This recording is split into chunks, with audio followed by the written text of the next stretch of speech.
হয়েছে। কি হয়েছে? আমার জ্বর হয়েছে। আহা শোনা গো আমার। ডাক্তার বলেছে বেশি বেশি আইসক্রিম খেতে হবে। আরে এটা কেমন কথা? জ্বর হলে আইসক্রিম খেলে তো সেটা বেড়ে যাবে। না মানে এটা তো সবাই জানে, আইসক্রিম খেলে জ্বর বেড়ে যায়।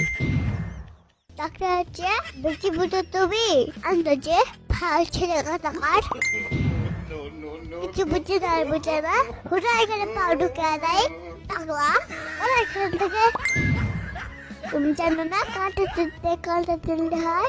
আরে কাঁটা তুলতে না, কাঁটা দিয়ে কাঁটা তুলতে হবে।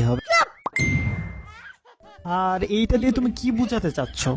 এটার মানে হলো ঠান্ডা লাগছে তাই বেশি বেশি আইসক্রিম খেতে হবে তাহলে ঠিক হয়ে যাবে। আইসে নিউটনের খালাতো বোন, আইসক্রিম খাওয়া বললেই তো হয়। তুমি এতদিন জানতো কেন? আরে নীল যন্ত্রণা, নীল লজ্জ হবে। আর আমি আবার কি করলাম? অসুস্থ মানুষকে দেখতে এসেছো তারপরে খালি হাতে এসেছো কেন? কি সমস্যা তোমার? ওষুধ দিয়ে আসতে পারেন না, আইসক্রিম দিয়ে আসতে পারেন না, প্রকৃতির মতন স্বভাব খালি হাতে এসেছো আবার বড় বড় কথা বলো, লজ্জা সালাম নাই? তোমার যদি এতই লজ্জা শরম তাইলে আমার কাছে আইসক্রিম চাইলা কেন? তোমার কাজ খাবে মাঠ করে ফেলবো। আরে ওইটা মারার না, মার্ডার হবে।